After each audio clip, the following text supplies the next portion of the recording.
The lone archer and the woman on the trail. Sometimes the forest chooses its keepers the way a wounded animal chooses its den, not with thought or reason, but with the blind instinct of something that needs to disappear. Kael had been claimed by these woods 15 winters past, on the night when flames devoured his village and left him standing alone in the snow, a young man of 20 with nothing but a bough in his hands and ashes where his heart had been. Now, at 35 years, he moved through the ancient trees like a wraith born of shadow and sorrow, his footsteps silent on the carpet of moss and fallen leaves that had witnessed the rise and fall of kingdoms. The peasants in the distant hamlets whispered his name around their hearthfires, calling him the ghost of Thornwood, the archer who walks alone, though none had seen his face clearly enough to swear he was more than legend. His beard had grown thick and dark, streaked now with the first threads of silver that spoke of years spent in solitude, and his hands bore calluses upon calluses, skin transformed into something closer to leather than flesh by endless hours of drawing bowstring and skinning game.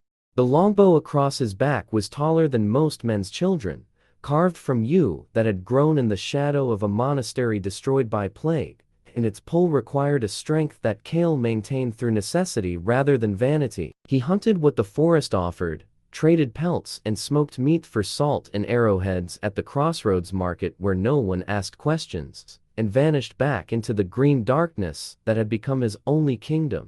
The weight he carried could not be measured by any merchant's scale. It lived in his chest like a stone, carved from memories of screaming villagers and burning thatch, and his sister's hand reaching for him through the flames before the roof collapsed and took her forever. The morning had dawned gray and heavy with the promise of autumn rain, the kind of day when sensible folk stayed close to their fires and mended what needed mending. But Kael had never counted himself among the sensible, not since the night that remade him into something half wild and wholly alone. He followed the old trail that wound along the ridge above the river, a path worn by generations of hunters and outlaws, and those who wished to pass unseen through lands claimed by lords who taxed the very air their peasants breathed. The forest here was ancient beyond reckoning, oaks and beeches whose trunks rose like the pillars of some vast cathedral, their branches interlocking overhead to create a ceiling of leaves that filtered the pale light into something green and sacred. Kael knew every root and stone, every hollow where a man might shelter from storms or enemies, every stream where clean water flowed cold enough to numb the tongue. This was his domain, his sanctuary, his prison of choice. The air tasted of wet earth and decaying leaves and the distant smoke from charcoal burners working deeper in the wood. He had planned to check his snares in the eastern valley, where rabbits grew fat on the last clover of the season, but the forest had other intentions. The first warning came not through sight or sound, but through smell, copper and salt, the unmistakable scent of fresh blood carried on the damp breeze. His hand found the bough without conscious thought, fingers wrapping around the worn grip with the familiarity of long partnership. Whatever lay ahead, he would face it as he faced all things, now silent, armed, and utterly alone. Before we continue, tell me, what faraway frontier are you watching from? The blood scent thickened as Kael crested the ridge, rich enough to coat his throat with each breath, and then he saw her, a woman crumpled across the muddy trail like a marionette whose strings had been cut, her dark hair spread across the leaves in a tangle of twigs and debris. His first thought was corpse, another victim of the bandits who plagued these woods, or perhaps some noble's hunting party that had mistaken peasant for prey.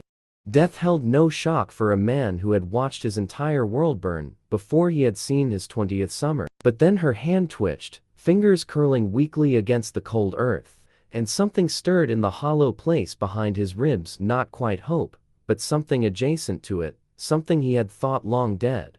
He approached with the caution of a man who had survived by trusting nothing, his arrow nocked but not yet drawn, his eyes scanning the undergrowth for whatever had left her here. She was young, perhaps 25 summers, dressed in the simple wool and linen of a common traveler, cloak torn at the shoulder, boots caked with mud from hard running, a small satchel still clutched against her chest as if it contained something precious. Her face was pale beneath scratches that crossed her cheeks like the marks of desperate claws, and her breathing came shallow and irregular, the breath of someone whose body had simply refused to carry her any further. It was her eyes that arrested him when they suddenly flew open wide and wild with the terror that seemed to have no bottom, staring past him toward some horror his mortal sight could not perceive.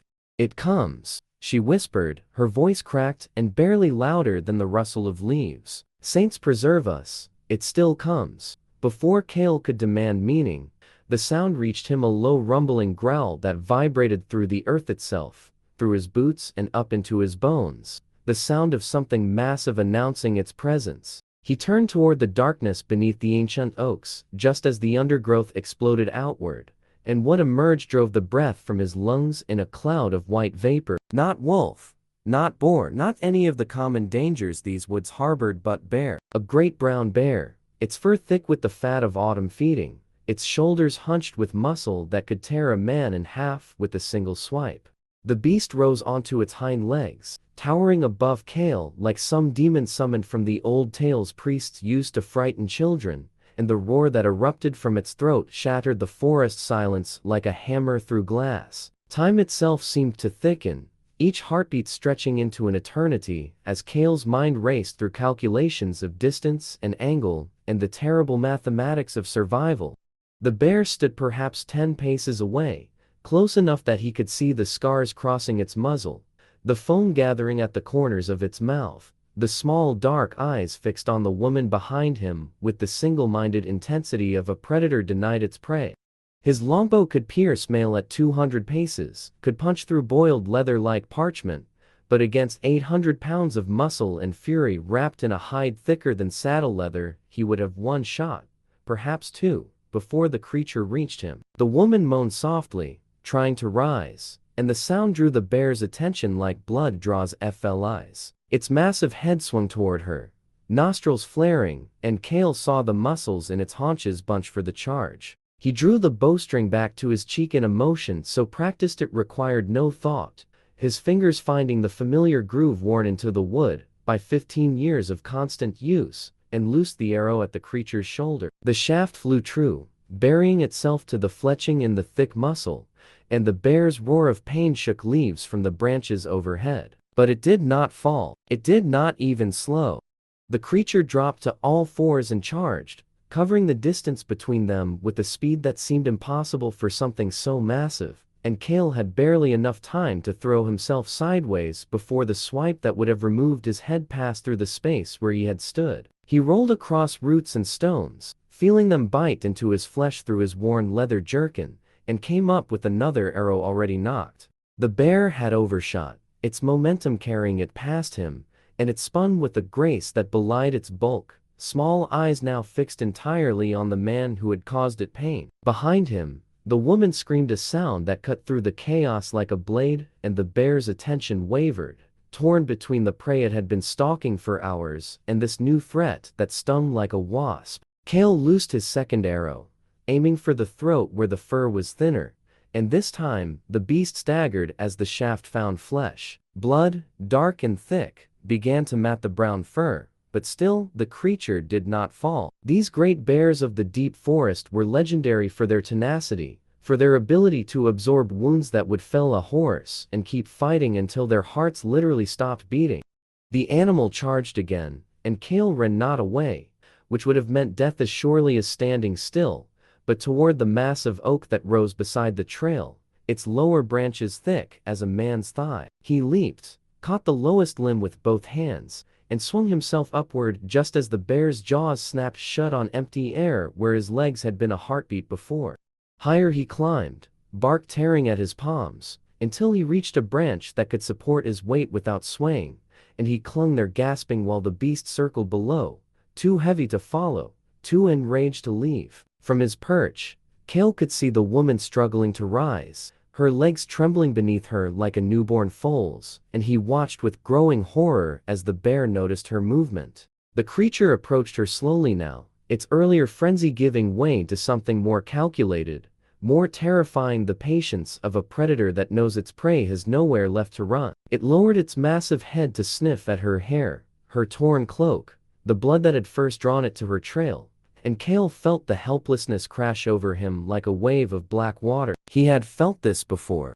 He had stood in the snow watching flames consume everything he loved, unable to move, unable to act, able only to witness as the world he knew was reduced to ash and memory. His sister's face swam before him, her hand reaching through the fire, her voice calling his name until the roof collapsed, and there was only silence and the crackle of hungry flames. Not again.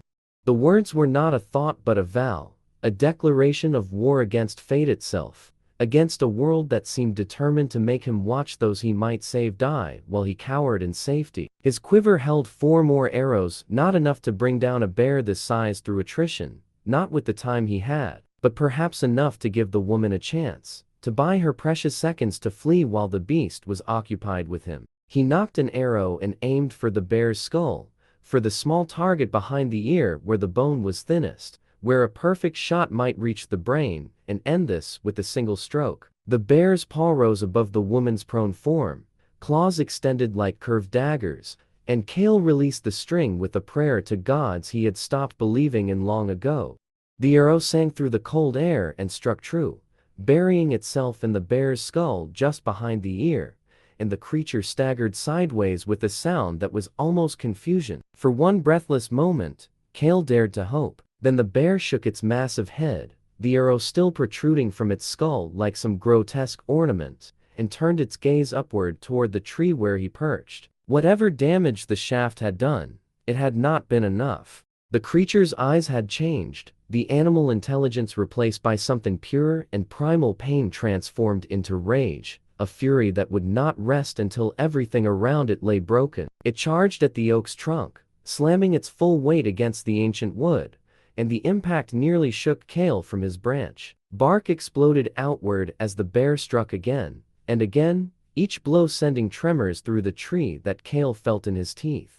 The oak had stood for perhaps 300 years, had weathered storms and droughts and the axes of men who needed timber for their hauls, but it had never faced anything like this. He could feel the great tree beginning to give, the roots starting to tear free from the earth that had nurtured them for centuries. "Your satchel," Kael shouted, his voice hoarse. "What do you carry?" "Anything with strong scent, food, herbs, anything." The woman stared up at him with eyes still glazed by terror, and for a terrible moment he thought she had not understood. Then comprehension flickered across her face and her trembling hands fumbled at the leather bag clutched against her chest. The bear noticed her movement and paused in its assault on the tree, its head swinging between the two threats, and Kael used the moment to descend several branches, bringing himself closer to the ground, closer to danger, closer to whatever desperate gambit might save them both. "Throw it away from us," he called. "As far as you can make the beast choose." Her arm came back and something small flew through the air, trailing a scent that cut through even the copper smell of blood-salted fish. Kael realized, probably provisions for her journey, now tumbling end over end toward a thicket of brambles 30 paces to the north. The bear's head swung toward the new smell, nostrils flaring, and Kael could almost see the conflict in its primitive brain, the prey it had been chasing for hours, the man who had caused it pain, and now this new promise of easy food that would not fight back. The beast took one step toward the thicket, then another, and Kael dropped from the tree with his last arrow nocked and drawn. He landed hard, pain lancing up through his legs, but his aim never wavered. The bear heard him land and began to turn, began to charge one final time, and Kael released his arrow at the spot where 2 shafts already protruded from the creature's skull. The third arrow struck perfectly, driving the others deeper, and this time, the great bear fell. It crashed to the earth like a tower of flesh and fur, its legs still trying to run, still trying to reach him, until finally the light faded from its eyes, and it lay still, its last breath rattling out in a cloud of vapor that dispersed into the cold morning air. Silence descended on the forest, broken only by the harsh sound of Kael's breathing and the woman's quiet sobs. He stood there for a long moment, bow still raised, unable to trust that the threat had truly passed. His arms burned with the strain of drawing the heavy longbow again and again, his hands trembled with exhaustion that went deeper than muscle, and his heart hammered against his ribs like a caged bird desperate for escape. Then his legs buckled, and he sat down hard on the forest floor, staring at the mountain of brown fur that lay steaming in the cold air. The woman crawled toward him, her movements clumsy with shock, until she was close enough that he could see the depth of fear still lingering in her eyes. "You saved me," she whispered, the words carrying a weight of wonder that made him uncomfortable. "I was certain death had found me at last, and you a stranger, you risked your life." Kael wanted to respond, wanted to offer some reassurance, but his throat had closed around emotions he had buried so deep, he had forgotten they existed. Gratitude, connection, the simple human warmth of being seen, being needed, being more than a ghost haunting the spaces between trees. Instead, he simply nodded and looked away toward the fallen bear that had nearly killed them both. "Can you walk?" he asked, his voice rough from disuse. "There is a cave not far from here, a place where we can build a fire and tend your wounds before darkness falls." She nodded, accepting his offered hand, and together, they rose on legs that trembled but held. The journey to the cave was slow, her weight leaning heavily on his arm, but Kael found that he did not mind the burden. After 15 years of carrying nothing but his own grief, the warmth of another human being pressed against his side felt strange and terrifying and somehow, impossibly, right. Her name was Elena, and she told him her story as he cleaned the wounds on her arms with water from his water skin and packed them with moss that would draw out any corruption. She had been a healer's apprentice in a village 3 days' walk to the south, had learned the arts of herbcraft and bone setting from an old woman who claimed descent from the wise folk who had lived in these lands before the lords came with their swords and their laws. When plague had touched the village, the same sickness that had been creeping across the kingdom like a shadow, the Lord had ordered the village burned to prevent its spread, healers and sick and healthy alike condemned to the flames. Elena had fled into the forest with nothing but her satchel of herbs and the clothes on her back, had walked for days without rest, and had stumbled upon the bear at a stream where it was fishing. The beast had chased her for hours, playing with her the way a cat plays with a mouse. It has no intention of eating quickly, and by the time she collapsed on this trail, her body had simply surrendered to an exhaustion that went beyond the physical. "I thought perhaps the forest was claiming what was owed," she said quietly, wincing as Kael applied a poultice to a deep gash on her forearm.